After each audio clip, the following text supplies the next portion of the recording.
Good morning everyone. आप सभी लोगों का स्वागत है चैनल में। और जो बच्चे न्यू हैं वो चैनल सब्सक्राइब कर लेंगे, बेल आइकन क्लिक कर देंगे। और हम लोग आज शुरू कर रहे हैं 12th का literature. First lesson Indian civilisation और कल्चर है, महात्मा गांधी ने लिखा है। तो आप लोग अपना अपना बुक निकाल लीजिए और क्लास से बने रहिए। चलिए, कह रहा है कि इंडियन सिविलाइजेशन एंड कल्चर, भारतीय सभ्यता और संस्कृति। इसमें महात्मा गांधी ने भारतीय सभ्यता और संस्कृति के बारे में बताया है और ज़बरदस्त तरीके से बताया है। जब आप इस चैप्टर को पढ़ेंगे तो यह पाएंगे कि वास्तव में भारतीय सभ्यता और संस्कृति दुनिया में सबसे सर्वश्रेष्ठ है। और सभ्यता और संस्कृति के मामले में भारत को कोई टीच नहीं कर सकता है। भारत दूसरों को सिखाने में सक्षम है सभ्यता और संस्कृति के मामले में, ये आप अभी जान जाएंगे। देश और दुनिया, बहुत सारे ऐसा देश है जिसका सभ्यता वास्तव में फेमस था, लेकिन आज के तारीख में वह सभ्यता खत्म हो गया, विलुप्त हो गया। लेकिन भारतीय सभ्यता आज भी किसी न किसी प्रकार से, चाहे जैसे भी हो, अपनी सभ्यता को बरकरार रखा है। ठीक है, लाई तो कलम हुआ, कलम लाई। हाँ, सब कुछ आपका रहेगा, कोई दिक्कत नहीं। देखिए यहां पर कह रहा है कि मोहनदास करमचंद गांधी का जन्म कब हुआ है? 1869 में हुआ है। और इनका देहांत कब हुआ है? 1948 में हुआ है। पॉपुलरली नोन एज बापू और the father of the nation. Bapu और राष्ट्रपिता के नाम से वह पॉपुलर है, विख्यात है, प्रचलित है। ठीक है, तो बापू और राष्ट्रपिता के नाम से उन्हें लोग जानता है, उससे वह प्रसिद्धि हासिल कर रखे हैं, यह उनकी उपाधि है। Was more spiritual leader than politician. वह एक राजनेता से ज्यादा एक स्पिरिचुअल लीडर थे, आध्यात्मिक नेता थे, लोगों को एक साथ लेके चलने वाले नेता थे, एक रखने वाले नेता थे। इसीलिए उन्हें कुर्सी प्यारा नहीं था, राजगद्दी प्यारा नहीं था। इसीलिए कहा गया है कि वह एक पॉलिटिशियन से ज्यादा एक स्पिरिचुअल लीडर थे। एग्जाम में पूछता है ऑब्जेक्टिव में कि Mahatma Gandhi was more dash than politician, तो आप ऑप्शन से उठाएंगे स्पिरिचुअल लीडर। क्या उठाएंगे? स्पिरिचुअल लीडर, आध्यात्मिक नेता थे। He successfully used truth and non violence. उन्होंने सफलतापूर्वक सत्य और अहिंसा का प्रयोग किया अपने जीवन में। और एज द चीफ वेपन्स, यह उनका प्रमुख हथियार था, यह उनका प्रमुख हथियार था, प्रमुख अस्त्र और शस्त्र था। अगेंस्ट द ब्रिटिश रूल, किसके खिलाफ में? ब्रिटिश रूल के अगेंस्ट में। ब्रिटिश रूल का मतलब अंग्रेजी शासन के खिलाफ में, ब्रिटिश रूल के खिलाफ में गांधी जी का जो मुख्य डिफेंस रहा है वह क्या था? ट्रूथ और नॉन वायलेंस इन इंडिया, भारत में। And help India gain independence. और यह महात्मा गांधी का जो डिफेंस है, मुख्य जो डिफेंस है, ट्रूथ एंड नॉन वायलेंस, यह भारत को आजादी दिलाने में क्या किया? कोऑपरेट किया। कहता है गेन इंडिपेंडेंस, स्वतंत्र कराने में क्या किया? हेल्प किया, मदद किया। किसको? भारत को। फ्रॉम 1915 टिल 1948, 1915 से 1948 तक ही कंप्लीटली डोमिनेटेड इंडियन पॉलिटिक्स। पूरी तरह से राजनीतिक, भारतीय राजनीतिक में वो छाए हुए थे, प्रसिद्धि उसमें भी थी उनकी। जैसे अभी आप देखते हैं 2014 से अगर देखा जाए और अभी तक के भारतीय राजनीतिक में मोदी क्या है? छाया हुआ है। तो अगर आप देखिए 1915 से लेके 1948 तक अगर आप इंडियन पॉलिटिक्स देखेंगे तो उसमें गांधी जी क्या थे? डोमिनेटेड थे, समर्पित थे, छाए हुए थे।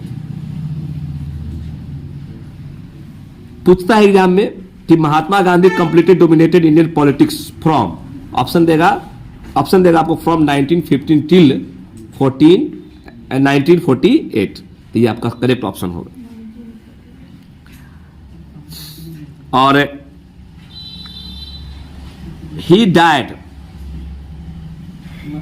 उनका मृत्यु हो गया, उनको मार दिया गया at the hands of a fanatic, एक सनकी व्यक्ति था, आप उसको सनकी व्यक्ति कह सकते हैं या धर्मांत कह सकते हैं, धर्म में ज्यादा विश्वास रखता था नाथूराम गोडसे, धर्मांत व्यक्ति था, धर्म में ज्यादा विश्वास, धर्म कुट भरल था, उसमें गोली मार दिया महात्मा गांधी।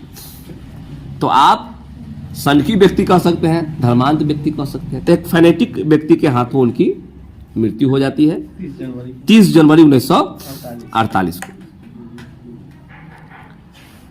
हिज ऑटोबायोग्राफी, उनका आत्मकथात्मक एक किताब है, माई एक्सपेरिमेंट्स विथ ट्रूथ, ठीक है, माई एक्सपेरिमेंट विथ ट्रूथ। आप ये किताब ऑनलाइन भी पढ़ सकते हैं, बढ़िया बुक है महात्मा गांधी की। तो पूछता है कि महात्मा गांधी का ऑटोबायोग्राफिकल बुक का नाम बताइए, तो आपका ऑप्शन हो जाएगा my experiments with truth. And numerous articles, बहुत सारा लेख दैट ही रोट, उन्होंने लिखा for young India, young India पर, जैसे अभी कैसे बोलता है मोदी डिजिटल इंडिया, ये कंसेप्ट महात्मा गांधी का है। यंग इंडिया उन्होंने संबोधन किया और यंग इंडिया पर उन्होंने कई लेख लिखा। And speeches that he delivered on different occasion, और विभिन्न अवसरों पर उन्होंने यंग इंडिया पर भाषण भी दिया। Reveal him not only as an original thinker, और उनका लिखा हुआ लेख और दिया हुआ विभिन्न अवसरों पर भाषण न केवल एक वास्तविक विचारक के रूप में प्रकट करता है, रिवील करता है, रिवील का मतलब होता है प्रकट करना, but also as a great master of jest, बल्कि एक सीधे साधे सिंपल व्यक्ति, साधारण व्यक्ति के रूप में भी उनको प्रकट करता है।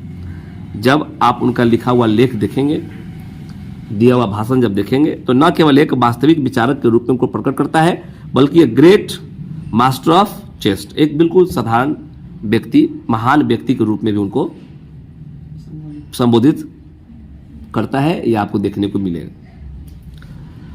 आइडियोमेटिक इंग्लिश, उनकी जो इंग्लिश थी वो मुहावरेदार थी, वो मुहावरेदार अंग्रेजी का इस्तेमाल करते थे, ठीक है। आप कह सकते हैं कि अ ग्रेट मास्टर ऑफ चेस्ट का मतलब कह सकते हैं बिल्कुल सादगी जीवन थी उनको, है ना। हिंदी भी है, वे सब उन्हें न केवल एक मूल विचारक के रूप में बल्कि सादगी और मुहावरेदार अंग्रेजी के एक बेहतरीन मास्टर के रूप में भी प्रकट करते हैं। आगे जब आप देखेंगे तो in the following extract Indian civilisation and culture, अभी इंडियन सिविलाइजेशन एंड कल्चर का जो अंश है, अभी जो हम लोग पढ़ने जा रहे हैं, भारतीय सभ्यता और संस्कृति, ये जो अंश है, इसमें हम लोग पढ़ेंगे कि Gandhi ji talks about the sound foundation. इसमें गांधी जी जो है साउंड फाउंडेशन की बात करते हैं ऑफ इंडियन सिविलाइजेशन, भारतीय सभ्यता की मजबूत नींव की बात करते हैं, साउंड फाउंडेशन, मजबूत बुनियाद की बात करते हैं इस चैप्टर में, कि भाई भारतीय सभ्यता की मजबूत जो बुनियाद है इसके बारे में इसमें चर्चा करेंगे, क्या कारण है कि वो मजबूत है, इसमें हम सभी लोगों का श्रेय है।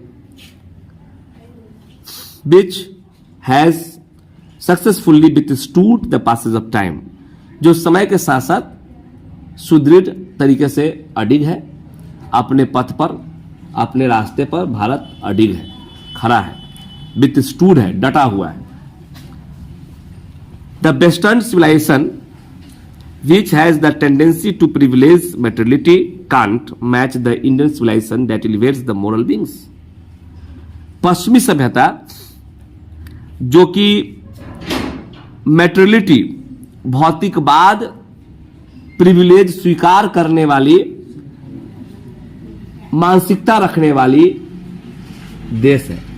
अगर वेस्टर्न सभ्यता की बात करते हैं तो उसका जो टेंडेंसी है, उसका जो मानसिकता है, वो प्रिविलेज स्वीकार करने का, किसको? मेटेरियलिटी को, ऐशो आराम को, भोग विलास को, तरह तरह के मशीन को, टेक्नोलॉजी को, एसी को, फ्रिज को, जो शरीर को भोग विलास देता हो, आराम देता हो, वैसे मेटलिटी को स्वीकार करने वाली मानसिकता वाली सभ्यता किसकी है? वेस्ट का।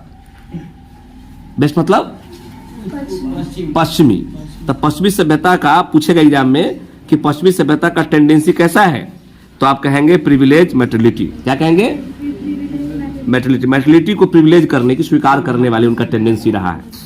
Can't match the Indian civilisation, जो भारतीय सभ्यता से बिल्कुल मैच नहीं करता है। क्यों नहीं मैच करता है? दैट, क्योंकि भारत जो है एलिवेट द मोरल बीइंग, क्योंकि भारत नैतिकता पर बल देता है, भारत सत्य पर बल देता है। भारत को मैटेरियल विकास नहीं चाहिए, भारत को मैटेरियलिटी विकास नहीं चाहिए, भौतिक विकास नहीं चाहिए, आध्यात्मिक विकास चाहिए। मनुष्य के हृदय में शांति चाहिए, मनुष्य के हृदय में शांति, वह शांति जो कोई छीन नहीं। मनुष्य के हृदय में सत्य चाहिए, शांति चाहिए। आपकी शांति कोई मोबाइल में ना हो, आपका सुख और चैन एसी फ्रिज में ना हो। आपका सुख और चैन कहाँ हो? आपके हृदय में वास करे, सत्कर्मों से, अच्छा कर्मों से, नैतिकता से। तो भारत कहाँ बल देता है? मोरल बीइंग पर बल देता है, स्पिरिचुअल पर बल देता है। ठीक है, चलिए हम लोग आगे देखते हैं।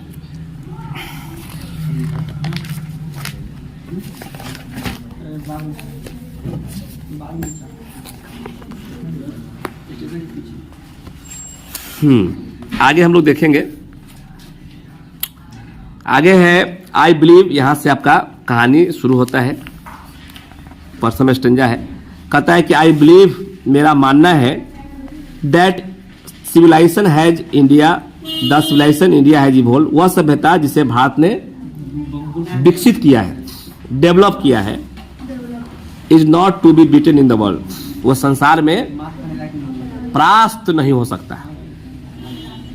Nothing can equal the seeds, और कोई भी उस सीड्स की बराबरी नहीं कर सकता है, उस बीज की बराबरी नहीं कर सकता है, सोन बाय आवर एंसेस्टर्स, जो हमारे पूर्वजों के द्वारा बोया गया है। रोम बेंट, रोम की सभ्यता समाप्त हो गई। ग्रीस शेयर्ड, ग्रीस मतलब यूनान, Greece shared the same fate, और ग्रीस की भी वही भाग है, उसका भी वही दशा है। द माइट ऑफ फाराहोस, उसको फैरोस भी कहते हैं, मिस्र, मिस्र की जो माइट था, शक्ति था, वो भी क्या हो गया? ब्रोकन, खत्म हो गया, चूर चूर हो गया, तहस नहस हो गया। मिस्र का शासक, राजा, मिस्र का देश है, तो मिस्र का जो शक्ति था, मिस्र का जो शासक है फाराहोस, उनकी भी शक्ति क्या हो गई? खत्म हो गई। Japan has westernise, Japan has become westernise, Japan पश्चिम में जाके मिल गया है, पश्चिमीकृत हो गया है। Of China can, China nothing can be said, और चाइना के बारे में कुछ कहा नहीं जा सकता है, उसका क्या होगा पता नहीं। बट इंडिया इज स्टिल, लेकिन अभी तक भारत सम हाउ और अदर, किसी प्रकार से, किसी न किसी प्रकार से, साउंड एट द फाउंडेशन, अपनी नींव पर टिका हुआ है, अपने अपने सभ्यता पर अडिग है। The people of Europe learn, Europe के जो लोग हैं, यूरोप के जो लोग हैं वो सीखते हैं, देयर लेसन्स, अपना पाठ सीखते हैं। यूरोप के लोग अपना पाठ सीखते हैं, किससे? From the writing of the men of Greece and Rome, Rome और ग्रीस, यूनान जो है और रोम जो है, उसके लोगों के द्वारा लिखे लेख को पढ़ता है। बताइए, ये दुर्भाग्य है, ये दुर्भाग्य है कि जो आदमी बर्बाद है, जो अपनी सभ्यता न बचा सका, अपना भूतपूर्व गौरव को न बचा सका, उसके लिखे लेख को यूरोप पढ़ता है। क्या यूरोप की दशा है? यूरोप भारत को दुसता है, भारत की बराबरी करना चाहता है, तो भारत पर बराबरी, तो इसीलिए गांधी जी कमेंट करते हैं यूरोप पर। देखिए यूरोप को, देखिए क्या है यूरोप, वह यूरोप जो ग्रीस और रोम के लोग के द्वारा पाठ को पढ़ता है, लेख को पढ़ता है, जो पहले से बर्बाद है। Which exist no longer in their former glory, जो अपने भूतपूर्व, फॉर मतलब भूतपूर्व, ग्लोरी मतलब सम्मान, जो अपने भूतपूर्व सम्मान को ना एग्जिस्ट कर सका, बचा ना पाया, रख ना पाया, उसका लेख पड़ता है यूरोप। अच्छी बात है, चलिए पढ़ने दीजिए, बर्बाद तो होना ही है। In trying to learn from them, और उन लोगों से वो सीखने का प्रयास कर रहा है। द यूरोपियंस इमेजिंग, और यूरोपियन ये सोचते हैं, यूरोप के जो लोग हैं यह कल्पना करते हैं, यूरोप के लोग यह सोचते हैं कि that they will avoid the mistakes of Greece and Rome, जो रोम और ग्रीस जो मिस्टेक किया, जो गलती किया, उसे मैं अवॉइड करूंगा, उससे मैं टाल दूंगा, मैं वैसा गलती नहीं करूंगा। मतलब देखिए कितना इसका दुर्बल स्थिति है, दुर्बल बुद्धि है। एक एग्जाम्पल हम आपको दिखाते हैं। जैसे मान लीजिए हम ही, अब मैं अपना एग्जाम्पल लेता हूं, 2 4 पियक्कर लोग हैं, शिखर गुटखा खाने वाला आदमी है, उसके साथ मैं दिन भर रहता हूं, और हम कह रहे हैं कि हम शिखर नहीं खाएंगे, हम दारू तारी नहीं पिएंगे, लेकिन साथ में रहेंगे। तो ये हमारी कैसी स्थिति है, कैसा हमारा सोच है? ये तो दुर्बल सोच है। क्यों? क्योंकि समय इंपॉर्टेंट होता है, और समय तो हम गलत लोगों के हाथ दे दिए, गलत लोगों के साथ दे दिए। अगर वही समय उनके साथ न बैठकर विद्वान लोगों के साथ हम बैठते, क्लास में बैठते, यूनिवर्सिटी में बैठते, कॉलेज में बैठते, स्कूल में रहते, तो ज्ञान अर्जित होता। लेकिन समय तो हम दे दिए पियक्कर को, शिखर खाने वाले को समय दे दिए। और हम क्या सोच रहे हैं मन में कि हम तो नहीं ना खाते हैं, हम तो नहीं ना पीते हैं। ये है, इसको बोलते हैं दयनीय स्थिति। आपकी जो सोच है, इस सोच की ये दयनीय स्थिति है, पिटिएबल कंडीशन, दया आती। तो गांधी जी कहते हैं such is a pitiable condition, ऐसी दयनीय स्थिति है यूरोप, समझ भी क्षमता उसमें नहीं है। पैराग्राफ 1 में कोई दिक्कत? पैराग्राफ 2 की ओर चलेंगे हम लोग, ठीक है। कह रहा है in the midst of all this, ये सभी के बीच में इंडिया रिमेन्स इमूवेबल, इस सभी चीज हो रहा था, लेकिन इंडिया क्या था? रिमेन्स इमूवेबल, वो ऑडिक था, वो मूव नहीं कर रहा था, जहां था भाग नहीं रहा था, अपने सभ्यता से हट नहीं रहा था। तो इंडिया इमूवेबल थी, and that is her glory, और यही उसकी शान, यही उसकी क्या है? शान, हर ग्लोरी है। तो पूछता है कि इंडिया की शान क्या है? तो इंडिया इमूवेबल नहीं हो पा रहा है, यही उसकी शान है। It is a charge against India, भारत के खिलाफ में लोग चार्ज लगाता है, आरोप लगाता है कि दैट हर पीपल की, जो वहां के लोग हैं, जो भारत के जो लोग हैं, आर सो अनसिविलाइज, बहुत असभ्य, इग्नोरेंट, अज्ञानी है, एस्टोलिड, विचार शून्य है, भाव शून्य है, मंद बुद्धि है, एस्टोलिड है। तो लोग क्या आरोप लगाता है कि भारत के लोग क्या है? अनसिविलाइज है, गलत आरोप है। यहाँ का लोग अनसिविलाइज नहीं है। इग्नोरेंट है, अज्ञानी है, ये भी गलत बात है। और एस्टोलिड है, मंद बुद्धि का है, ये भी गलत बात है। ये लोग आरोप लगाता है। देश और दुनिया जब बराबरी नहीं करता है, तो नियम है कि अगर आपकी सभ्यता से कोई बराबरी नहीं करे तो उसको लांछन लगा दो, ज्ञान में बराबरी नहीं करा तो जाति पर प्रहार कर दो, जाति से नहीं जीत रहे हो तो उसके धर्म पर प्रहार कर दो। प्रहार तो लोग करेगा आपको, चाहे जैसे भी हो। तो प्रहार लोग किया, भारतीय के लोग पर प्रहार कर दिया। That it is not possible to induce, बहुआ, और कह रहा है कि यह संभव नहीं है कि induce them to adopt any changes, कोई भी परिवर्तन हम लोग को करवा ले, कोई भी परिवर्तन वो एडॉप्ट करने के लिए, कोई भी परिवर्तन एडॉप्ट करने के लिए वे लोग हम लोग को इंड्यूस कर ले, प्रेरित कर ले, असंभव है, ये संभव नहीं है। It is a charge really against our merit, वास्तव में ये हमारे मेधा के खिलाफ आरोप है, हमारे मेरिट के खिलाफ आरोप है। व्हाट वी हैव टेस्टेड, अच्छा हम लोगों ने टेस्ट किया, एंड फाउंड, वी पाया कि true on the anvil of experience. Anvil of experience का मतलब होता है अनुभव का आधार, अनुभव के आधार पर। एनविल होता है, एनविल उसको निहाई कहते हैं, लोहा का वह मशीन, लोहा का वह जो जिस पर रख के लोहार पीटता है, कोई अस्त्र बनाता है, उसे एनविल कहते हैं, ठीक है। लेकिन यहां पर एनविल का मतलब क्या हो जाए? अनुभव का आधार हो जाए। ठीक है, तो हम लोगों ने यह देखा, गांधी जी कहते हैं कि हम लोगों ने यह देखा, अनुभव के आधार पर हम लोगों ने इसे टेस्ट किया और पाया कि वास्तव में यह सत्य है कि हम लोग को बदलने के लिए उन लोगों में क्षमता नहीं है कि हम लोग को बदल दे, ऐसी क्षमता उन लोगों में नहीं है। और हम लोगों ने यह भी देखा कि वी डेयर नॉट चेंज, और हम लोग में इतना साहस भी नहीं है कि हम लोग अपने पूर्वजों का ख्याति चेंज कर ले, हम लोग अपना सभ्यता संस्कृति छोड़ दे, बदल ले, ऐसी हम लोगों की साहस भी नहीं है। मेनी थ्रस्ट मतलब थोपना, बहुत सारे लोग क्या करते हैं, थ्रस्ट करते हैं, थोपते हैं, देयर एडवाइस अपन इंडिया, बहुत सारे देश अपना अपना विचार भारत पर थोपते हैं। एंड सी रिमेन्स स्टडी, फिर भी वह स्थिर रहती है, फिर भी भारत स्थिर रहती है। दिस इज हर ब्यूटी, यही उनकी सुंदरता है, यही भारत की सुंदरता है। This it is the sheet anchor of our hope, यही हमारी उम्मीद का क्या है, रक्षक है। सीट एंकर मतलब होता है कवच, सीट एंकर मतलब कवच, यही हमारी उम्मीद का क्या है, कवच है कि हम लोग किसी भी स्थिति में बदलते नहीं है, न बदलने की साहस रखते हैं। भारत अपने सभ्यता पर स्थिर रहता है, चाहे स्थिति परिस्थिति जो भी हो जाए।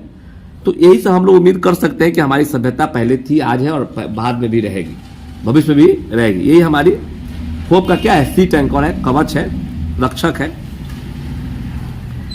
नेक्स्ट कह रहा है कि civilization is the mode of conduct, है ना, मोड ऑफ कंडक्ट, सभ्यता आचरण का वह ढंग है, सभ्यता आचरण का वह ढंग है। Civilisation is the mode of conduct, आचरण का वह ढंग है which points out the man the path of duty, जो मनुष्य को उसके कर्तव्य के राह पर अग्रसित करता है, आगे बढ़ाता है, पथ प्रदर्शित करता है।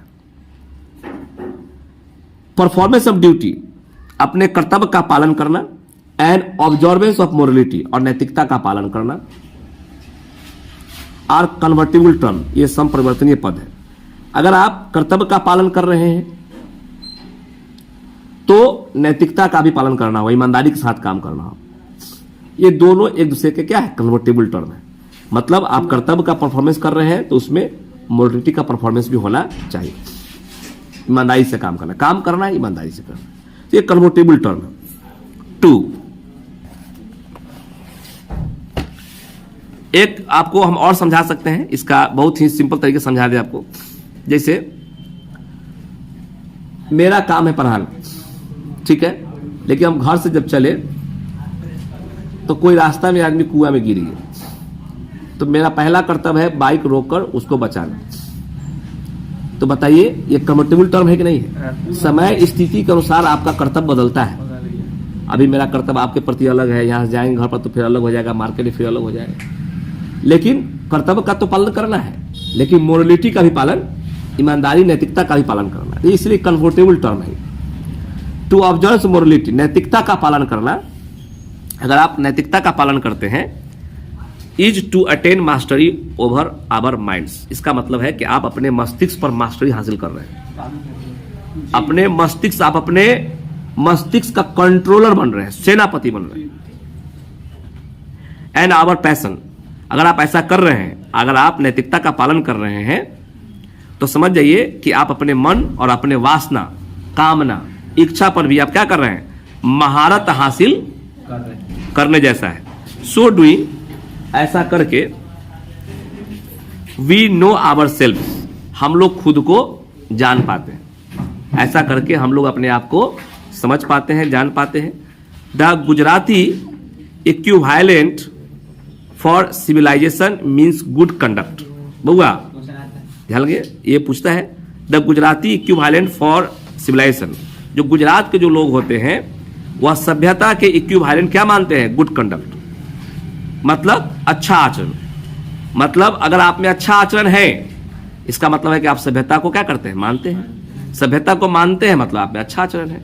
तो आप कह सकते हैं कि civilization is equal to good conduct, ऐसा गुजराती लोग का मानना होता है, क्योंकि वो गुजरात के भी थे महात्मा गांधी।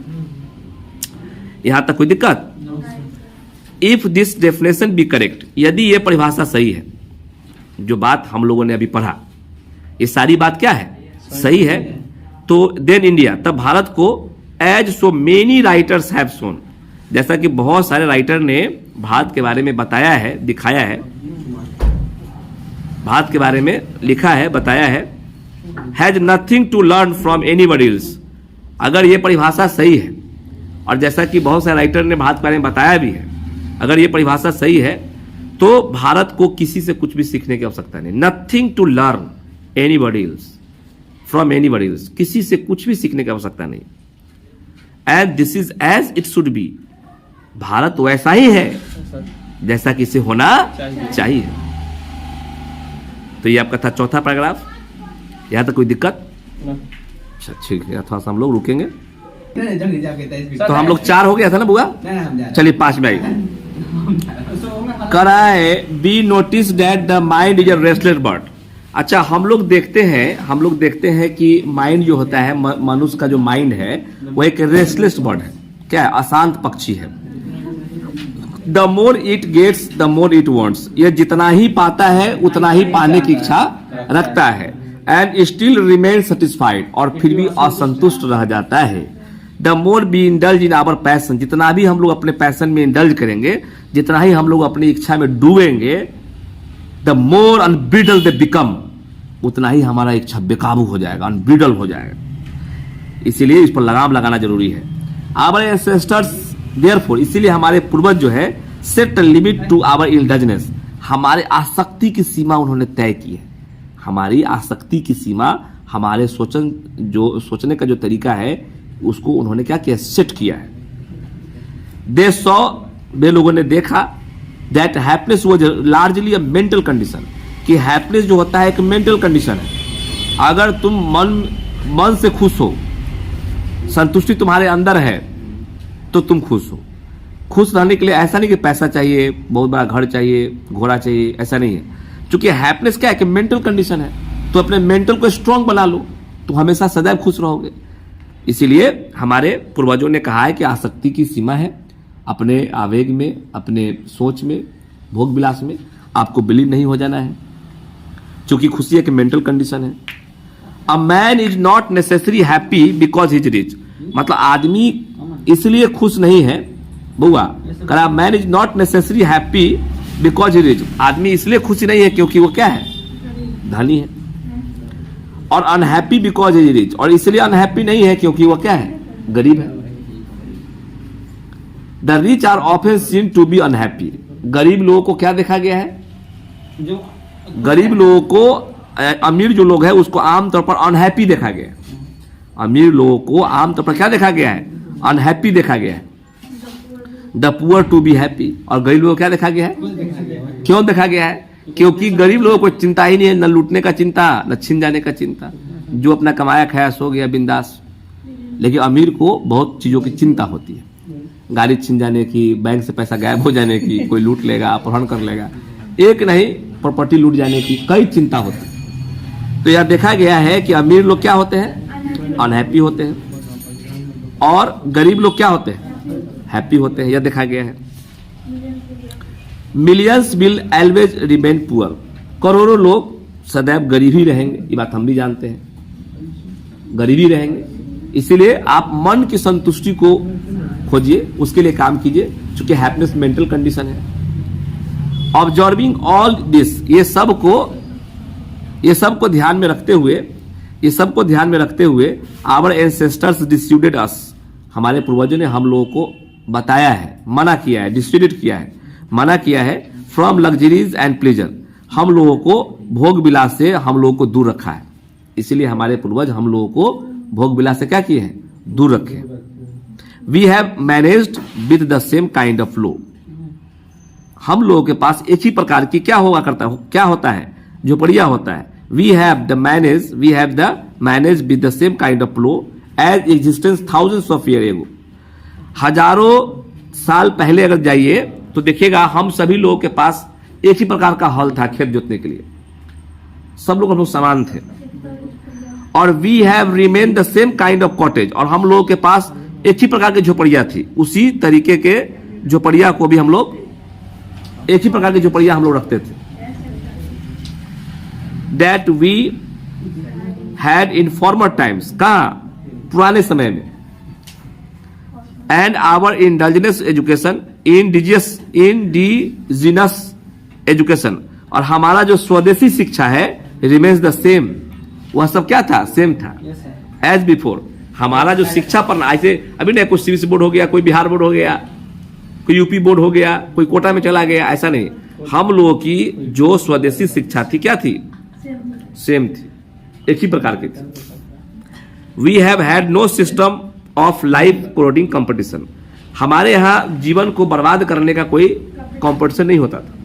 अभी तो एक पर एक कंपटीशन हो गया है जीवन को बर्बाद करने का, आ गया है भाई, उससे आगे हम पैसा वाला बनेंगे, तो भाई चलो हम ज्यादा दारू बेचेंगे, जहरीला शराब बना देंगे, घूस ले लेंगे, दे देंगे, उल्टा फुल्टा काम। तो आखिर उसमें में क्या था, ऐसा कोई कंपटीशन नहीं था, जीवन को बर्बाद करने का कोई दौर नहीं था, कंपटीशन नहीं था। इसके भी कुछ कारण है, क्योंकि सब लोग अपने अपने सीमा में थे। वैद्य अपने सीमा में था, वकील अपना सीमा में था, जज अपना सीमा में था, लोग अपने सीमा में थे। तो पहले का जो वकील था और जो वैद्य लोग था, वो आदमी पर आश्रित था कि कोई आएगा तो रोजी रोटी मेरा चलेगा, ठीक है। लेकिन आज के डेट में वे लोग, अभी मनुष्य का स्वामी बन बैठा है, मालिक बैठा हुआ है, जी हुजूर, प्रणाम सर, और मन चाहा पैसा ले रहा है। तो एक कारण थी कि पहले एक कारण थी कि हमारे यहाँ एक लाइफ कोडिंग कंपटीशन अच्छा था, क्षय बर्बाद करने वाली सिस्टम नहीं थी, क्योंकि सब लोग अपने अपने सीमा में थे। Each followed his own occupation, हर लोग अपना अपना काम करता था, एंड ट्रेड, व्यापार करता था, एंड चार्ज रेगुलर वेज, उसका वेतन प्राप्त करता था। हर लोग अपना काम करता था, जो काम करता था, जो मेहनत करता था, वो मेहनत क्या करता था, वो प्राप्त करता था, वेज प्राप्त करता था, मजदूरी। इट वॉज नॉट, ऐसा नहीं था, दैट वी, ऐसा नहीं था कि हम लोग, ठीक है, ऐसा नहीं था कि हम लोग, एक मिनट, हाँ, कि we did not know how to invent machinery, ऐसा नहीं था कि हम लोग मशीनरी का आविष्कार करना नहीं जानते थे, हम लोग भी जानते थे। But our forefathers knew, लेकिन हमारे पूर्वज जानते थे, that if we set our hearts after such things, कि अगर हम लोग अपना हृदय इस तरह के चीजों में लगा दिए, अगर हम लोग अपना हृदय इस तरह की चीजों में लगा दिए, तो वी वुड बिकम स्लेव्स, हम लोग क्या हो जाएंगे, गुलाम हो जाएंगे, and lose our moral fibre, और हम लोग अपना नैतिक प्रवृत्ति खो देंगे, हम लोग अपना नैतिक प्रवृत्ति खो देंगे, जो हम लोग का नैतिक सूत्र है हाथ पांव से काम करने का, खो देंगे। हाथ पांव से काम करना न केवल हमारा ये नैतिक सूत्र था, बल्कि हम लोग को स्वस्थ रखने का एक तरीका भी था। इसीलिए हम लोग मशीन का आविष्कार कर सकते थे, उसका उपयोग कर सकते थे, लेकिन हम लोग उसका गुलाम हो जाते, हम लोग उसका आदी हो जाते। देयरफॉर, इसीलिए वे लोग आफ्टर ड्यू डिलिबरेशन, जानबूझकर, सोच समझकर, डिसाइडेड, फैसला किए कि that we should only do, हम लोग सिर्फ वही करेंगे, हम लोग सिर्फ वही करेंगे, what we could with our hands and feet, जो हम लोगों के हाथ और पांव से कर सकते हैं, हम लोग केवल वही काम करेंगे जो हाथ और पांव से हो सकता है। देखो, हमारे पूर्वजों ने देखा, दैट आवर रियल हैप्पीनेस, कि हमारा जो वास्तविक खुशी है, एंड हेल्थ, और जो स्वास्थ्य है, consisted in a proper use of our hands and feet, वो हमारे हाथ और पैरों के उचित उपयोग में ही है। हमारा जो वास्तविक खुशी है और स्वास्थ्य है, वह कहाँ निहित है, कहाँ कंसिस्ट है, हाथ और पैर के उचित प्रयोग में, उपयोग में। दे फर्दर रीजन, उन्होंने आगे तर्क दिया है कि दैट लार्ज सिटी, जो बड़े बड़े शहर होते हैं, वर स्नेह, फंदा होता है, एंड यूजफुल इनकम्ब्रांसेस, और वहां पर बेकार की बाधाएं होती है, इनकम्ब्रांसेज होता है। That people would not be happy in them, शहरों में लोग खुश नहीं होते। That they would gangs of thief's, वहां पर चोरों का गिरोह वास करता है, एंड रॉबर्स, डाकुओं का गिरोह वास करता है, प्रोस्टिट्यूशंस, वैश्याएं वास करती है, एंड वाइस फ्लोरिसिंग इन देम, और वहां पाप पनपता है शहर, and that the poor man would be robbed, वहां पर गरीब लोगों को लूट लिया जाता है बाय रिच मैन, अमीर लोगों के द्वारा गरीब लोगों को वहां लूट लिया जाता है। कहां? शहर में। They were therefore satisfied with small villages, इसीलिए हमारे पूर्वज गांव में ही संतुष्ट थे, क्योंकि वो लोग क्या समझते थे? क्योंकि ये समझते थे कि शहर में क्या होता है? जाल है, बेकार की बाधाएं हैं, चोर डाकू का गिरोह है, वेश्याएं हैं, पाप है, इसीलिए वह गांव में ही संतुष्ट थे।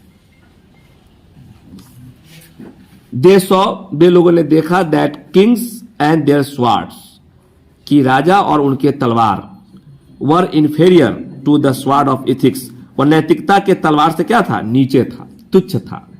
बताइए, राजा के तलवार, ये सब क्या था? नैतिकता से नीचे था, ईमानदारी से नीचे था, न्याय से नीचे था।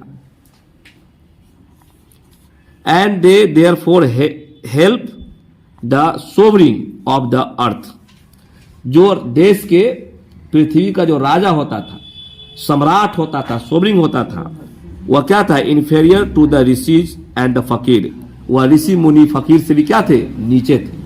जो राजा के सम्राट होते थे वह भी ऋषि मुनि के आज्ञा का पालन करते थे, जैसा वो लोग कहते थे वैसा करते थे, ऋषि मुनि से आशीर्वाद लेते थे।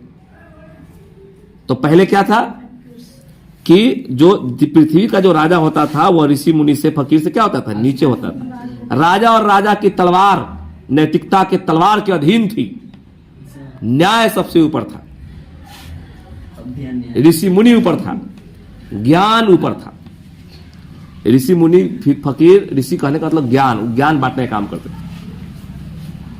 A nation with a constitution like this, राष्ट्र जिसके पास अपना संविधान हो, जैसा कि Bharat, is fitter to teach other, वो दूसरों को सिखाने क्या है? उपयुक्त है, दूसरों को सिखाने के लिए क्या है? उपयुक्त है।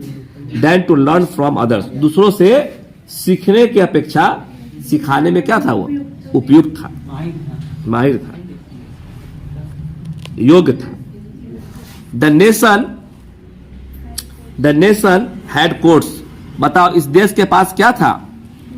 इस देश के पास कोर्ट था, इस देश के पास अपना कोर्ट था, लॉयर वकील थे, डॉक्टर्स अपना डॉक्टर था, but they were all with in bounds, लेकिन सब लोग अपना अपना सीमा में था, सब लोग अपना अपना सीमा में था।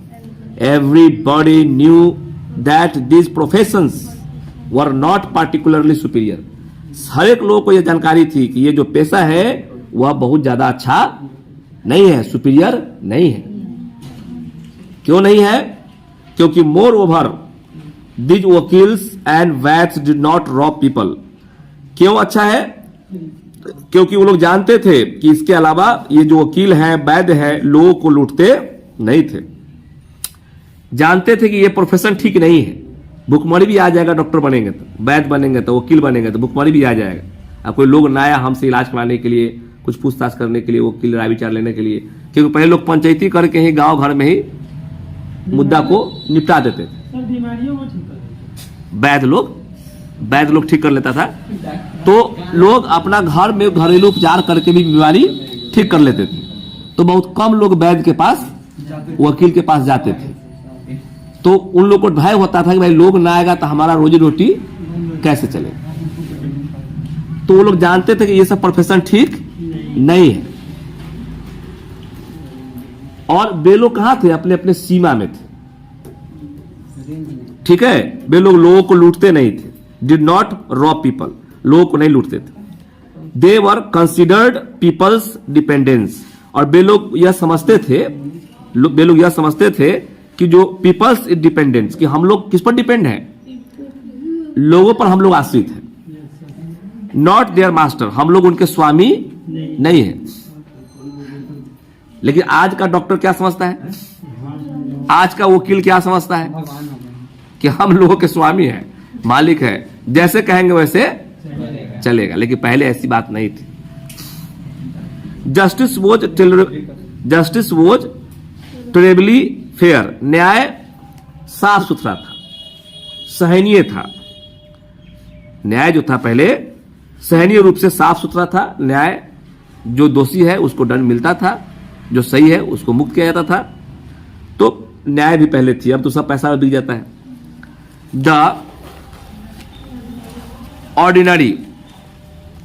Ordinary rule was to avoid courts.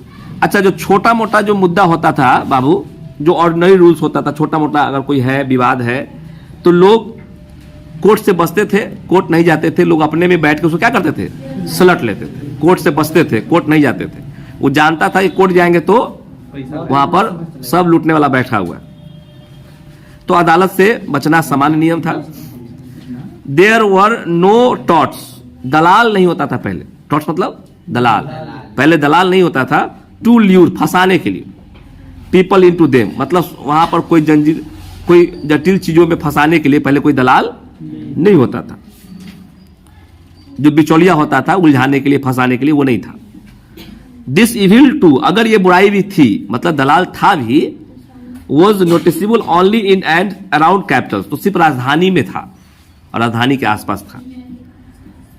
अगर दलाल था भी, बिचौलिया था भी फंसाने के लिए, तो वह कहां था, राजधानी में था और राजधानी के आसपास थी।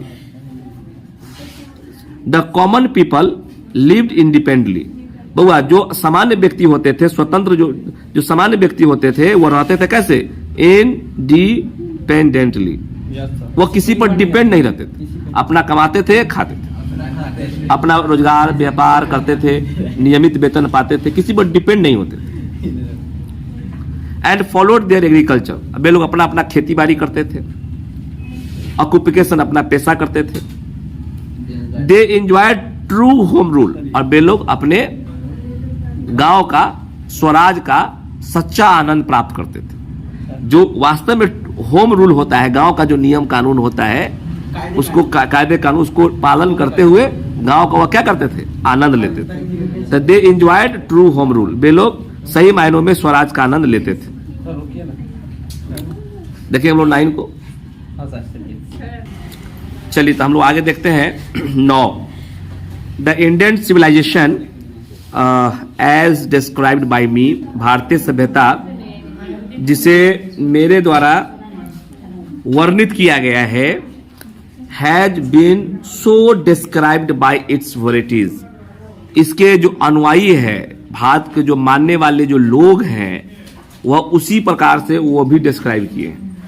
जैसा कि भारतीय सभ्यता के बारे में मैंने डिस्क्राइब किया है, वर्णन किया है, ठीक वैसे ही अपने अनुयायियों द्वारा भी वर्णित किया गया है, जो भारत के चाहने वाले लोग थे, जो वोटरीज है।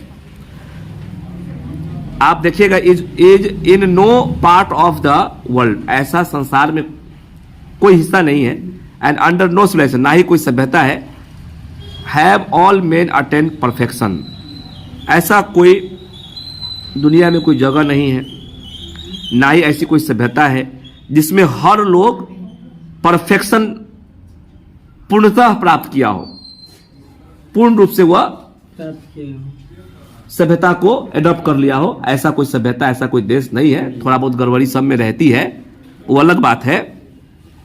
लेकिन हम लोग अगर परसेंटेज बात करें तो अधिकांशतः हम लोग अपनी भारतीय सभ्यता को मानने वाले लोग हैं।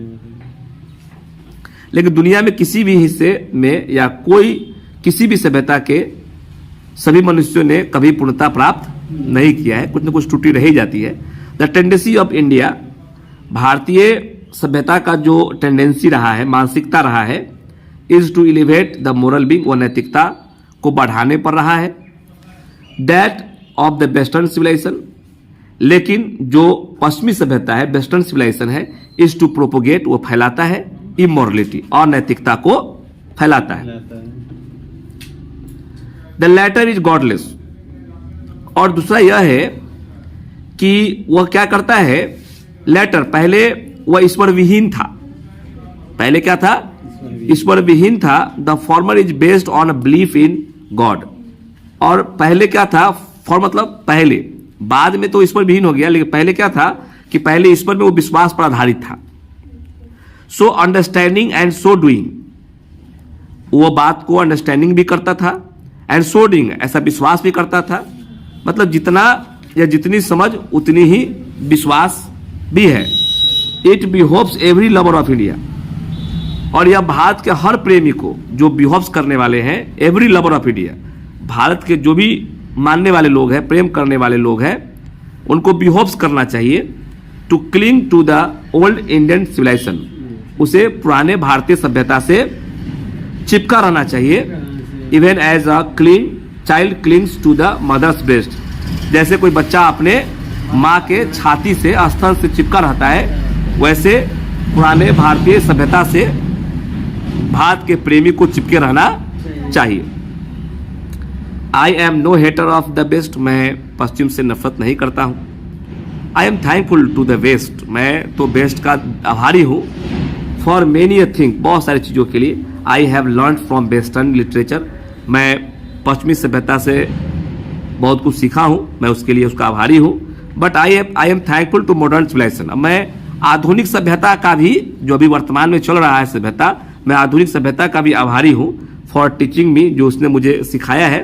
That if I want India to rise to its fullest height, यदि मुझे भारत को बहुत ऊपर शिखर तक लेके जाना है, विकास कराना है, तो I must tell my country man frankly, तो मैं स्पष्ट रूप से अपने देशवासियों को कहना चाहता हूं कि that after years and years, मतलब ऑफ एक्सपीरियंस, सालों का जो एक्सपीरियंस मेरे पास है मॉडर्न सिविलाइजेशन को, जो मैं देख रहा हूं अभी सालों दर सालों से, मैं आधुनिक सभ्यता को जो देख रहा हूं, और इससे जो मुझे अनुभव हुआ है, अनुभव जो प्राप्त हुआ है, I have learn one lesson from it, ये सभी से मैंने एक लेसन सीखा है। पश्चिमी सभ्यता से मैंने एक लेसन सीखा है, और आधुनिक सभ्यता से भी मैंने एक लेसन सीखा है। वह लेसन क्या है, एंड दैट इज, वह यह है कि that we must shun it at all cost, कोई भी कीमत हो, किसी भी कीमत पर इसे हमें त्याग देना चाहिए। यही हम शिक्षा लिए। हम तो पश्चिमी सभ्यता का भी शुक्रगुजारी है। मैं तो पश्चिमी सभ्यता को भी धन्यवाद देता हूं, आधुनिक सभ्यता को भी धन्यवाद देता हूं, और हमने उसको पढ़ा है, देखा है, जाना है, समझा है, बूझा है, और हमने यही समझा बूझा है, हमने मात्र एक ही लेसन उससे सीखा है कि किसी भी स्थिति में, किसी भी कीमत पर हमें इसे त्याग देना चाहिए। इसे क्या करना चाहिए, त्याग देना चाहिए। यही हम लोगों ने सीखा है। ठीक है, ये ध्यान लगाना है। तो उन्होंने कहा कि मैं तो आधुनिक सभ्यता का आभारी हूं, जिसने मुझे सिखाया है ना। मैं भारत को अगर बहुत ऊंचा ले जाना चाहता हूं, तो मैं अपने देशवासियों को अवश्य यह कहना चाहूँगा, और मेरे पास आधुनिक सभ्यता का सालों भर का अनुभव है, सालों साल का अनुभव है। उसके बाद में एक मैंने लेसन सीखा है कि किसी भी कीमत पर हम लोग इस सन मतलब त्याग देना चाहिए। What is the modern civilization, आधुनिक सभ्यता क्या है,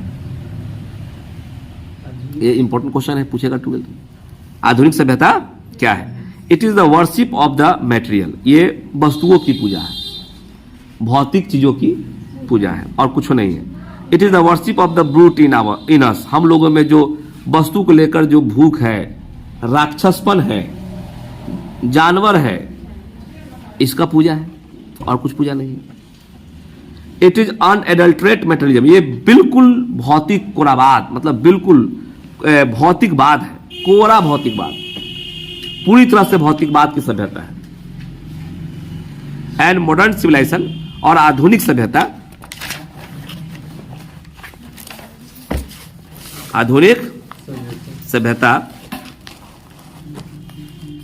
इज नथिंग, और कुछ नहीं है।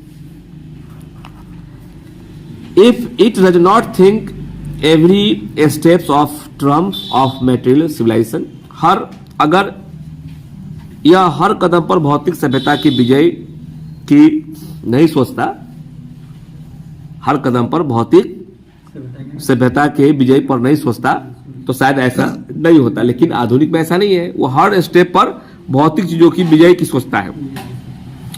इट परहैप्स अननेसेसरी, शायद यह अनावश्यक नहीं है, if not useless, to weigh the merits of the two civilization. दो सभ्यताओं के गुणों को तौलना, दो सभ्यताओं को गुणों को वेट करना, तौलना अगर बेकार नहीं है तो शायद अनावश्यक ही है। क्यों? क्योंकि हो सकता है कि उसका सभ्यता उसको सूट करता हो, मेरा सभ्यता हम लोग को सूट करता हो, वह सभ्यता अपने अनुकूल डेवलप किया हो, हम लोग अपने अनुसार अपने सभ्यता को डेवलप किए हैं। दोनों अपने अपनी जगह पर क्या है, सही है, लेकिन जो गलत है सो गलत, उसका तो बुराई, उसका तो विरोध होना चाहिए। इट इज लाइकली, यह संभावना है कि the west has evolved a civilization, कि बेस्ट ने जिस सभ्यता का विकसित किया है, सूटेड टू इट्स क्लाइमेट, उसके जलवायु को सूट करता हो, एंड सराउंडिंग, उसके जो परिवेश है उसको सूट करता हो। एंड सिमिलरली, ठीक उसी प्रकार, we have a civilization suited to ours condition, हो सकता है कि जो हमारा सभ्यता है हम लोगों के अनुकूल है, परिस्थिति के अनुकूल है।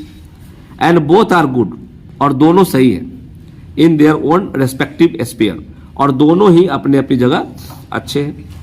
The distinguishing characteristic of modern civilization, आधुनिक सभ्यता का विशिष्ट गुण क्या है, डिस्टिंग्विशिंग कैरेक्टरिस्टिक क्या है?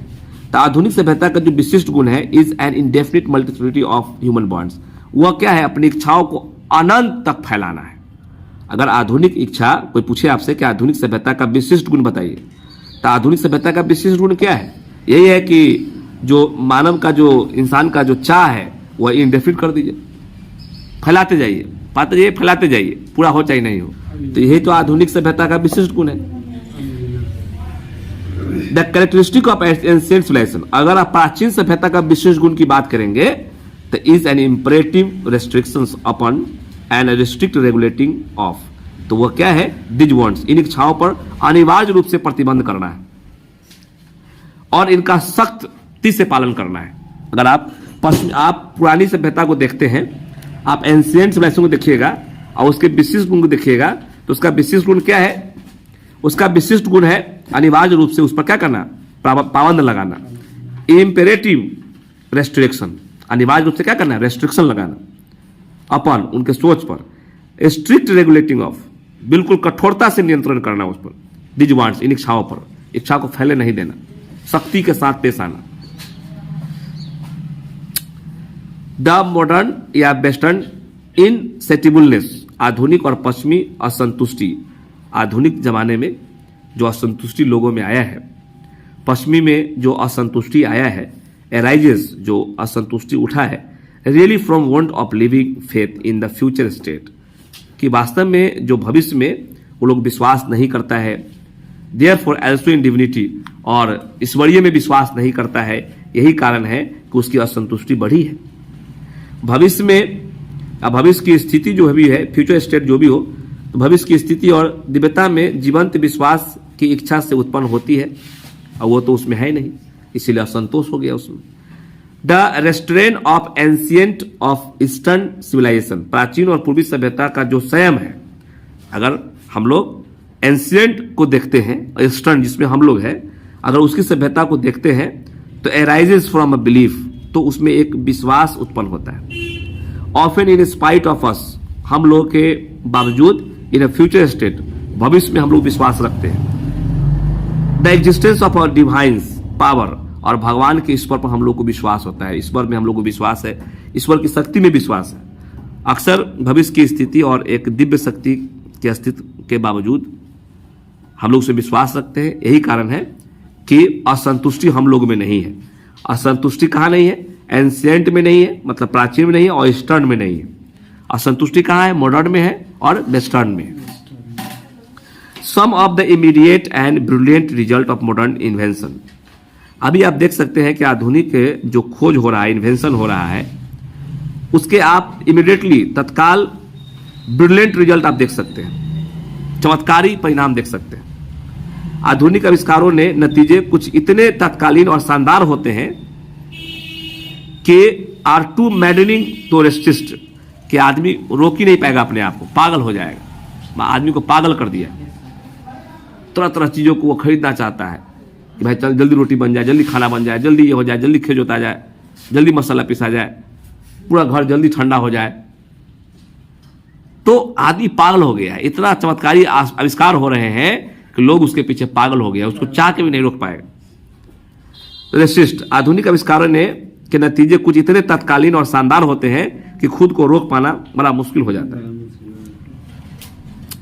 But I have no manner of doubt, लेकिन मुझे कोई संदेह नहीं है कि द विक्ट्री ऑफ मैन, कि मनुष्य का जो विक्ट्री है, लाइज इन दैट रेस्ट्रिक्शंस, मनुष्य पर अंकुश लगाने में ही आदमी की जीत निहित होती है। इसमें मुझे कहने में कोई डाउट नहीं है। अगर मानव अपने इच्छा पर रेसिस्टेंस करता है, रोक लगाता है, तभी मानव की विजय है। ये वास्तविकता है। We are in danger our bartering away the permanent good for a momentary pleasure. क्षणिक सुख के लिए शाश्वत खुशी को, सदैव की खुशी को हम लोग गवा देने के खतरे में।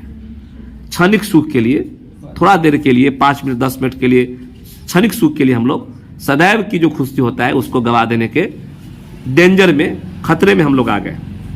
Just as in the west, आप देखिए वेस्ट में देखिए, they have made wonderful discoveries in the things material. पश्चिमी क्या किया है? भौतिक चीजों में अद्भुत खोज किया है। जिस तरह पश्चिम में उन्होंने उपभोग वस्तुओं में अद्भुत खोजें की है, सिमिलरली उसी प्रकार से हिंदुज्म, जो हिंदू धर्म है, has made still more marvellous discoveries. वो अद्भुत खोज किया है इन थिंग्स ऑफ रिलीजन, धर्म का अद्भुत खोज किया है। ऑफ स्पाइट, आत्मा में अद्भुत खोज किया है, चेतना में। ऑफ द सोल, मतलब आत्मा। तो हिंदू ने भी धर्म, आत्मा और चेतना में जैसे चीजों में अद्भुत खोज किए, चाहे वह रिलीजन हो, स्पिरिट हो, चेतना हो, या सोल, आत्मा हो, उसमें भी हिंदू धर्म चमत्कारी खोज किया है कि हम लोग का आत्मा कैसा होना चाहिए, चेतना कैसा होना चाहिए, धर्म कैसा होना चाहिए, अद्भुत खोज किया है। लेकिन इन चीजों को देखने के लिए हमारे पास आंखें नहीं। गांधी जी कहते हैं कि but we have no eyes for this great and fine discoveries, लेकिन हमें ये महान और बेहतरीन खोज देखने की आंखें नहीं है, दिखती नहीं है।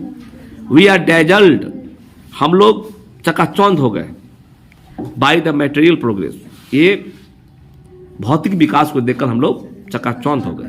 दैट वेस्टर्न साइंस, वास्तव में जो वेस्टर्न साइंस है, हैज मेड, वास्तव में जो पश्चिमी विज्ञान ने भौतिक प्रगति की है, इसमें कोई दो राय नहीं है, उससे हम चकित हो गए, ये भी बात सही है। I am not enamoured of that progress, मैं उस तरक्की से कोई लगाव नहीं रखता। गांधी जी कहते हैं कि जो तरक्की वो किया है, मैं उस तरक्की से कोई इनामोर्ड नहीं रखता, लगाव नहीं रखता। इनफैक्ट वास्तव में इट ऑलमोस्ट सिम्स, यह लगभग ऐसा लगता है, एज दो गॉड इन हिज विजडम, ऐसा लगता है कि भगवान जो है उसके ही बुद्धि में उसी को ये सब बुद्धि दे दी है। जैसा भगवान ने अपनी बुद्धि से हैज प्रिवेंटेड, जैसा लगता है कि भगवान ने अपनी बुद्धि से prevented India from progressing along those lines, ऐसा लगता है कि भगवान अपने बुद्धि से भारत को इस प्रकार के विकास से रोक दिए, ऐसा लोगों को लगता है। बेवकूफ है वो सब। अरे हम लोग तो सब कुछ जानते हैं, लेकिन हम लोग करते नहीं, क्योंकि हम लोग को पता है कि अगर हम लोग ऐसा करेंगे तो मशीन का गुलाम हो जाएगा। लेकिन लोगों को क्या लगता है कि भगवान जो है अपनी बुद्धिमानी से हैज प्रिवेंटेड इंडिया, भारत को रोके हुए, from progressing along those lines, उन तरीकों से, इन तरह के विकासों से रोके हुए, so that it might fulfills its special mission of resisting the onrush of the materialism। जब दुनिया में मेटेरियलिज्म का बाढ़ बह रहा है, दुनिया में मेटेरियलिज्म का बाढ़ बह रहा है, उसी समय में भगवान ने एक स्पेशल मिशन चला दिया है भारत के लिए कि भारत में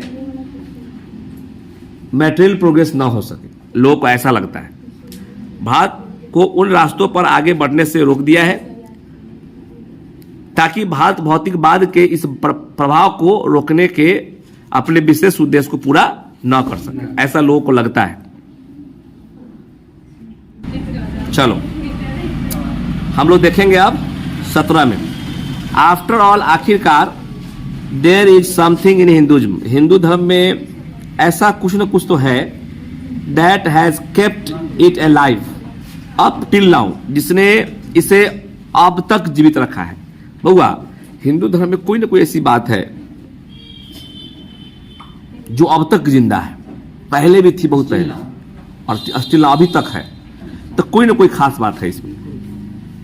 it has witnessed the fall of Babylon. देखिए, हिंदू जो धर्म है ये साक्षी है, साक्षी है, इसने देखा है कि कैसे बेबीलोन की सभ्यता खत्म हो गया, सीरियन की सभ्यता खत्म हो गया, पर्शियन की सभ्यता खत्म हो गया, इजिप्शियन की सभ्यता खत्म हो गया। तो यह बेबीलोन, सीरियन, फारसी, मिस्र की सभ्यताओं का पतन का गवाह है। कौन? हिंदू धर्म। कास्ट लुक अराउंड यू, आप अपने आसपास देखिए, नजर दौड़ाइए कि वेयर इज रोम, कि रोम कहां है, एंड वेयर इज ग्रीस, यूनान कहां है। दौड़िए, नजर देखिए, कहां है यूनान की सभ्यता, कहां है रोम की सभ्यता, सब खत्म हो गया। Can you find today anywhere the Italy of gibbon? वह गिबॉन जो इटली के बारे में लिखा करता था, इटली की सभ्यता लिखता था, कहां है गिबॉन? कहां है गिबॉन का सभ्यता, कहां है गिबॉन का इटली? रेदर द एंशिएंट रोम, प्राचीन रोम कहां है? यूनान। द रोम वॉज इटली, रोमी क्या था? इटली था। रोमी क्या था? इटली था। कहां है अभी रोम? कहां है गिबॉन का इटली? सब खत्म हो गया। तो गिबॉन कौन था? एक लेखक का नाम था जो इटली के बारे में लिखा करता था। कहां है जो गिबॉन लिखता था इटली के बारे में? कहां है गिबॉन का इटली? खत्म हो गया, नहीं है, आप नहीं देख सकते हैं। गो टू ग्रीस, आप ग्रीस जाइए। Where is the world famous Attic civilization, वहां एक बहुत प्रसिद्ध एटिक सिविलाइजेशन थी, कहां है वो? खत्म हो गया।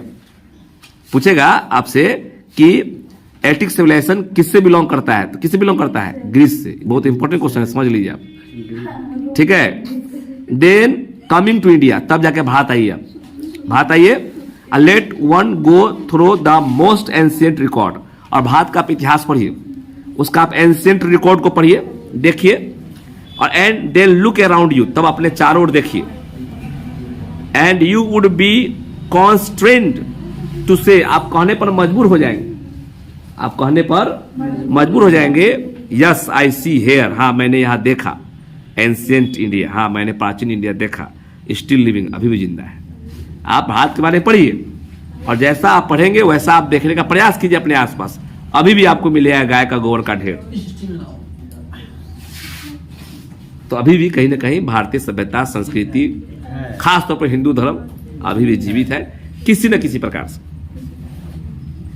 True, there were dung heaps to here and there, dung heaps मतलब होता है गाय का गोबर का ढेर, बात सही है, लेकिन उनके नीचे, यहां पर उनके नीचे क्या है? बात सही है कि जहां तहां, सच है कि यहां वहां बहुत गोबर के ढेर, यानी कुछ बुराइयां भी थे यहां पर, लेकिन आज भी है।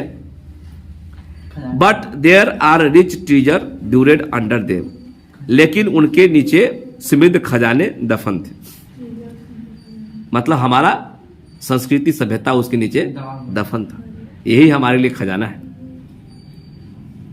And the reason why it has survived is that, और यह क्यों बच गया, इसका कारण यह है कि the end views Hinduism set before it was not development along material, क्योंकि हिंदू धर्म कभी भी भौतिक विकास चाहा ही नहीं, भौतिक डेवलपमेंट नहीं चाहा, बट स्पिरिचुअल लाइन्स, वह सिर्फ नैतिक आध्यात्मिक विकास चाहा।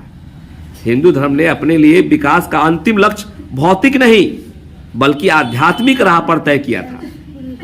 यही कारण है कि आज भी हिंदू धर्म जीवित है, क्योंकि वो अपना विकास मैटेरियल पर आधारित नहीं करना चाहता, वह स्पिरिचुअल लाइंस पर अपना विकास डेवलप करना चाहता।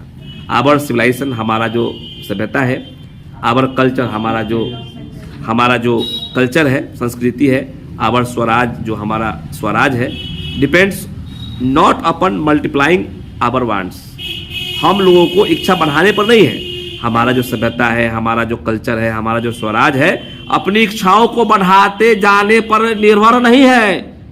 सेल्फ इंडल्जेंस उसको रोकने पर है।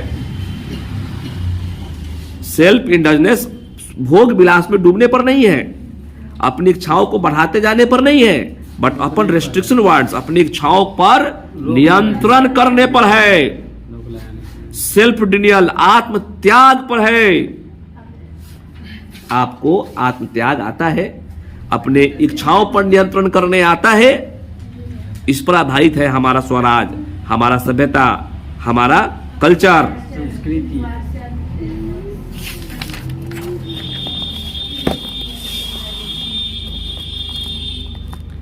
आगे हम लोग देखेंगे। कहता है कि European civilization is not doubt. बउआ, यूरोपियन सभ्यता, इसमें कोई संदेह नहीं है, सूटेड फॉर द यूरोपियन, हो सकता है कि उसको सूट करता हो, यूरोपियन को सूट करता हो, but it will mean ruin for India. लेकिन यह भारत के लिए बर्बादी का कारण बनेगा। इट विल मीन, इसका मतलब है कि भारत के लिए बर्बादी है। If we endeavour to copy it, अगर हम लोग उसका नकल करते हैं, यह भारत के लिए क्या है? बर्बादी है।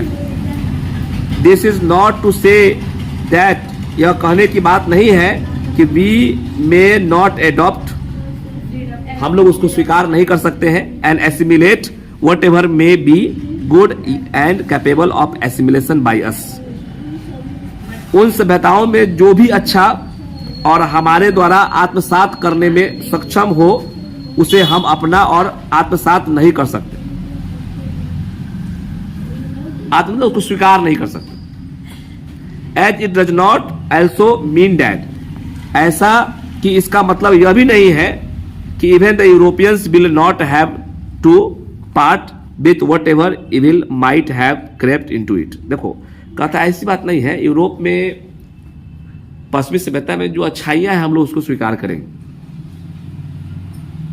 जो अच्छाइयां हैं हम लोग स्वीकार करेंगे, लेकिन इसका यह मतलब नहीं है कि उसमें जो बुराइयां हैं वो उसको छोड़ेगा नहीं, उसको छोड़ना है, उसको त्यागना है। Even the European will not have to part with whatever evil might have crept into it. यहां तक कि यूरोप लोगों को भी उन बुराइयों से अलग रहने की जरूरत है, ये नहीं है, जो इनकी सभ्यता में आ गई है। जो बुराइयां हैं उसको छोड़ना पड़ेगा, जो अच्छाइयां हैं हम उसको ले सकते हैं, ठीक है, लेकिन इसका यह मतलब नहीं है कि वो बुराई नहीं छोड़ेगा, उसको छोड़ना है, हटाना है बुराई अपनी सभ्यताओं में से, उसको हम लोग बर्दाश्त नहीं करेंगे जो मानव को तोड़ता है, मानव से और एटमॉस्फेयर को गंदा करता है। ये मशीनरी आविष्कार से ही इतना एटमॉस्फेयर गंदा हुआ है। इनसिसेंट सर्च फॉर मटेरियल कंफर्ट्स, ये आधुनिक आराम के लिए जो लगातार खोज हो रहे हैं, एंड देयर मल्टीप्लिकेशन, और लोग उसको बढ़ाते जा रहा है, इज सच एन इविल, ये एक बुराइयां है। भौतिक सुख और उनकी वृद्धि के लिए निरंतर खोजे क्या है? बुराई की तरह है। And I make bold to say, और मैं बिल्कुल बोल्ड रूप से कहना चाहता हूं, that the Europeans themselves will have to remodel their outlook. European लोगों को अपना दृष्टि को बदलना चाहिए, फिर से तैयार करना होगा। If they are not to perish under the weight of the comforts, यदि वह आराम के तले, आराम के बोझ के तले अगर नहीं मरना चाहते हैं, तब वे लोगों को अपना दृष्टि बदलना होगा, अपना सोच बदलना होगा। To which they are becoming slaves, अगर वे लोग उनके गुलाम नहीं होना चाहते हैं, उसके आराम के नीचे दब के नहीं मरना चाहते हैं, तब वे लोगों को अपना सोच बदलना होगा। It may be that my reading is wrong, हो सकता है कि मेरा अनुमान, मेरा रीडिंग गलत हो सकता है कि मेरा रीडिंग गलत हो, बट आई नो, लेकिन मैं इतना जरूर जानता हूं कि दैट फॉर इंडिया, भारत के लिए, to run after the golden fleece, इस सुनहरे चीजों के, दिखौटी चीजों के पीछे दौड़ना, सुनहरे ऊन के पीछे दौड़ना, is to court certain death, ये बिल्कुल मृत्यु के समान होगा। इतना तो मैं जरूर जानता हूं कि अगर भारत इसके पीछे दौड़ा, गोल्डन फ्लिस के पीछे दौड़ा, तो बिल्कुल भारत की मृत्यु, बिल्कुल भारत बर्बाद हो जाएगा। इतना तो मैं जरूर जानता हूं। गोल्डन फ्लिस का मतलब समझते हो? जैसे मनी रखा हुआ है, मनी आपको पाने की चाह है, अगर मनी उठाने के लिए सांप आपको डस लिया, चल गए ऊपर स्वर्ग में, लेते रहिए मनी आप, उसी को गोल्डन फिश कहा गया है। मतलब देखने में लगता है बड़ा अच्छा है, लेकिन वह खतरा है। बहुत ज्यादा डेंजरस खतरा है, बिल्कुल आप खत्म हो जाइएगा वहां पे जाइएगा। तो गोल्डन फिश के पीछे अगर भारत दौड़ता है जी सर। तो बिल्कुल उसका दिन हो जाएगा, खत्म हो जाएगा, इतना मैं जरूर जानता हूं। तो गोल्डन फिश क्या है? ग्रीक मिथिक में एक तरह का आकर्षण रत्न है जो आग और सांप से घिरा होता है। के पीछे दौड़ना निश्चित मौत का सामना करना है। करने जितना है। Let us engrave on our hearts, आइए हम लोग अपने हृदय पर अंकित करें, लिखें the motto of western philosopher. Western philosopher का ही एक मोटो है, एक लक्ष्य है, एक बहुत अच्छा एग्जाम्पल है, दर्शन है। तो आइए हम लोग उसको अपने हृदय पर लिखें कि प्लेन लिविंग, कि हम लोगों का जो रहन सहन है प्लेन होना चाहिए, और हाई थिंकिंग और विचार उच्च होना चाहिए। तो सादा जीवन और उच्च विचार पर हम लोग अपना जीवन आगे बढ़ाएंगे। पूछेगा आपसे plane living and high thinking, ये मोटो किसका था? द वेस्टर्न फिलोसफर का। और ये लाइन किसका, कहां से आया है? इंडियन सिविलाइजेशन से। Today is a certain that millions can't have high living. आज यह निश्चित है कि करोड़ों लोग हाई लिविंग में नहीं रह सकते हैं, क्योंकि हमारे यहाँ गरीबी है, ये बात हम जानते हैं कि हम लोग हाई लिविंग में नहीं रह सकते हैं। एंड बी द फ्यू, और हम लोग उसमें से कुछ हैं, हम लोग तो गरीब आदमी हैं भाई, हम लोग हाई लिविंग में नहीं रह सकते हैं। Be profess to do the thinking for the masses, जो जनता के लिए सोचने की वकालत करते हैं। रन द रिस्क, अगर in a vain search after high living, अगर हाई लिविंग के पीछे हाई लिविंग की अगर हम लोग सर्च करते हैं, ये व्यर्थ है, ये व्यर्थ की खोज हम लोग कर रहे हैं, ये रिस्क है हमारे हम लोग के लिए। हम लोग क्या कर रहे हैं? मिसिंग द हाई थिंकिंग, मतलब उच्च विचार को भूलकर अगर हाई लिविंग के बारे में यदि हम लोग खोज कर रहे हैं तो ये रिस्क है हम लोग के लिए, बेकार है। उच्च जीवन की व्यर्थ खोज में उच्च विचार से चूक जाने का खतरा हम लोग उठा रहे हैं, ऐसा नहीं करना चाहिए। सिविलाइजेशन, सभ्यता क्या है? सभ्यता is the real sense of the term. सभ्यता जो शब्द है वास्तव में consist not in our multiplication, हमारे सोच को बढ़ाने पर नहीं है, ये कंसिस्ट करने पर है, उस पर नियंत्रण करने पर है, बट इन द डिलिबरेटली, जानबूझकर, वॉलेंटरी, स्वेच्छा से, रेस्ट्रिक्शंस ऑफ वांट्स, हमारे अपनी इच्छाओं पर जानबूझकर सोच विचार कर स्वेच्छा से नियंत्रण करने पर है, न कि अपनी इच्छा को बढ़ाने पर है। यही सभ्यता है। यही क्या है? सभ्यता है। This along increase and promotes contempt, real happiness and capacity for service। अगर आप अपने इच्छाओं पर स्वेच्छा से जानबूझकर नियंत्रण करते हैं, उसको बढ़ाते नहीं हैं, तो क्या होगा कि ऐसा ही करने से आपका जो कंटेंटमेंट है, आपका जो संतोष है, आपका जो कंटेंटमेंट है, आपका जो संतोष आपके अंदर जो है, रियल हैप्पीनेस, जो आपके अंदर वास्तविक खुशी है, कैपेसिटी फॉर सर्विस, और मानव की सेवा का जो क्षमता आप में है वह इंक्रीज करेगा, डेवलप करेगा। तो आप में संतोष कैसे प्रोमोट्स होगा, कैसे आप में संतोष आएगा, कैसे रियल हैप्पीनेस आएगा, कैसे कैपेसिटी फॉर सर्विस आएगा? जब आप अपने मन पर नियंत्रण करें, स्वेच्छा से, किसी कहने पर नहीं। A certain degree of physical harmony, जो फिजिकल हार्मोनी है, जो फिजिकल जो आराम है, वो एक निश्चित सीमा तक सही है। एंड कंफर्ट इज नेसेसरी, शारीरिक सुख आराम एक निश्चित स्तर तक क्या है? आवश्यक है, वो होना चाहिए। लेकिन आपको आराम करना है 5 घंटा, आराम करना है 10 घंटा, तो ये आपके सहायक के बजाय बाधा हो जाएगा लाइफ में, ठीक है। But above a certain level, अगर आप सर्टेन लेवल से बाहर जाते हैं, आराम करते हैं, तो इट बिकम्स हिंड्रांस, तो वह बाधा बन जाएगा। इंस्टीड ऑफ हेल्प, वह सहायक के बजाय क्या बन जाएगा? बाधा बन जाएगा। देयरफॉर, इसीलिए the idea of creating an unlimited number of words, इसीलिए अनलिमिटेड नंबर ऑफ वर्ड्स, अनंत चाह रखना, अनंत चाह को क्रिएट करते जाना, अपने विचार को अनंत करते जाना, सेटिस्फाइंग देम, और उसको संतुष्ट करना, अपने इच्छाओं को फैलाते जाना और उसको संतुष्ट करना, seems to be a delusion, एक धोखा है, आप अपने आप को धोखा दे रहे हैं। एन स्नेयर, एक फंदा है जिसमें आप फंसेंगे। The satisfaction of one's physical needs, हाँ, अपने फिजिकल नीड्स का सेटिस्फैक्शन होना चाहिए। Even the intellectual needs of one's narrow self, किसी की शारीरिक जरूरतों, यहां तक कि किसी के संकीर्ण आत्म की बौद्धिक जरूरतों की भी तुष्टि भी होनी चाहिए। ठीक है, मस्ट बट लेकिन क्या होना चाहिए, must meet at a certain point a dead stop, लेकिन उसका भी एक अंत होना चाहिए। मतलब आपका जो फिजिकल, जो आपका शारीरिक जरूरत है उसको भी एक पॉइंट पर अंत होना चाहिए, और जो इंटेलेक्चुअल नीड्स है, जो बौद्धिक जरूरत है, उसको भी एक पॉइंट पर अंत होना चाहिए। एक निश्चित बिंदु पर पूरी तरह से समाप्त हो जाना चाहिए। अगर आप अपने इंटेलेक्चुअल पॉइंट को भी आगे बढ़ा रहे हैं, शारीरिक जो जरूरत है उसको भी आप आगे बढ़ा रहे हैं, तो फिर दिक्कत है, तब आप फंसेंगे, तब आप फंदा तैयार कर रहे हैं खुद को फंसाने के लिए। Before it degenerates into physical and intellectual voluptuousness, है ना, कह रहा है इससे पहले कि वह शारीरिक और बौद्धिक विलासिता में बदल जाए। अगर आप उसको नहीं रोकेंगे तो आप फिजिकल को क्या कर रहे हैं, डिजेनरेट कर रहे हैं, बार बार फिर और कर रहे हैं, या आप इंटेलेक्चुअल को आप नहीं रोक पा रहे हैं, बौद्धिक चीजों को नहीं आप रोक पा रहे हैं, तो इससे क्या होगा, वोलम्चुअसनेस, तो विलासिता में आप डूब जाएंगे। ठीक है, हाँ, वो वोलम्चुअसनेस, इससे पहले कि वह शारीरिक और बौद्धिक विलासिता में बदल जाए, आपको उसे एक पॉइंट पर रोकना होगा, डेड करना होगा। हाँ, इसीलिए हमारे पूर्वजों ने हमारे आसक्ति का सीमा भी तय कर दिया।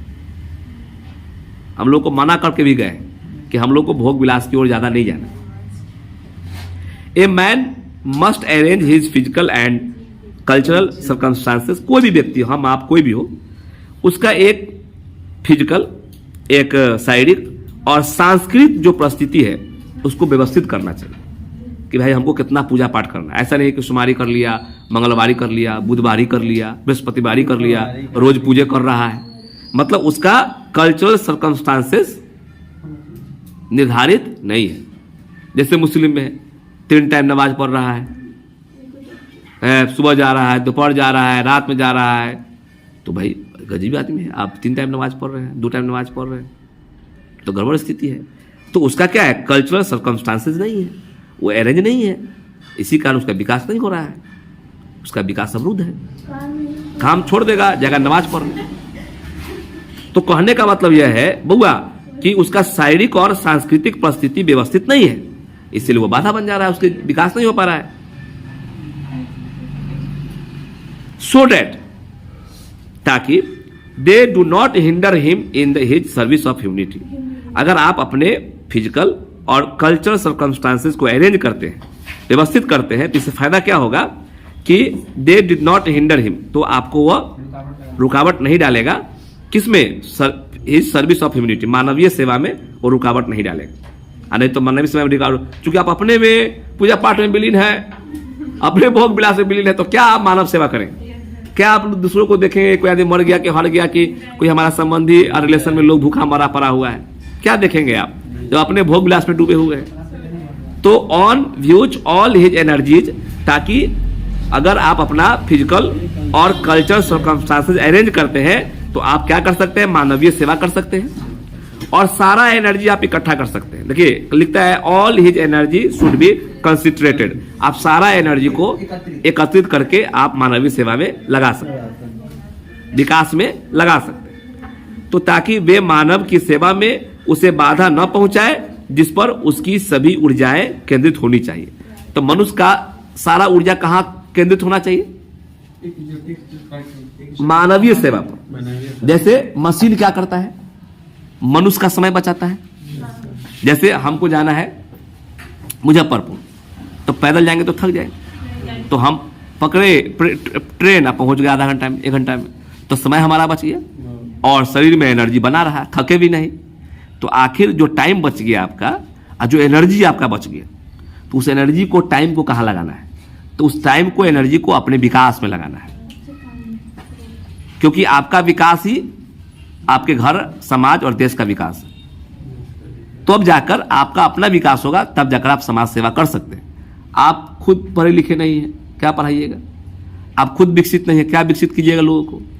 आपके पास खुद कुछ नहीं है तो क्या दीजिएगा लोगों को? तो इसीलिए पहले खुद को लोग विकास, टाइम एनर्जी आपका बच रहा है ना भाई, तो आपका जो बच रहा है तो आप सेल्फ डेवलपमेंट में लगाइए, फिर आप सामाजिक सेवा में लगाइए, मानवीय सेवा में लगाइए। तो सारा एनर्जी, टाइम जो बच रहा है वो मानव सेवा में लगाना चाहिए, उस पर आदमी को कंसिडरेट करना चाहिए। इसीलिए मनुष्य का जो फिजिकल है और कल्चरल सर्कमस्टांसेस है वो एक अरेंज होना चाहिए, व्यवस्थित होना चाहिए। उसका भी एक सीमा होना चाहिए। ठीक है, तो उम्मीद करते हैं कि आप गांधी जी के विचार को समझे होंगे, आप भारतीय सभ्यता और संस्कृति को आपने समझा होगा। जबरदस्त तरीके का इसमें ज्ञान है, वास्तव में देश और दुनिया को सीखने की आवश्यकता है। तो हम लोग आज महात्मा गांधी के विचारों से रूबरू अवगत हुए। चलिए, आपका क्लास यहाँ समाप्त होता है। धन्यवाद। फिर हम लोग मिलेंगे अगले वीडियो में।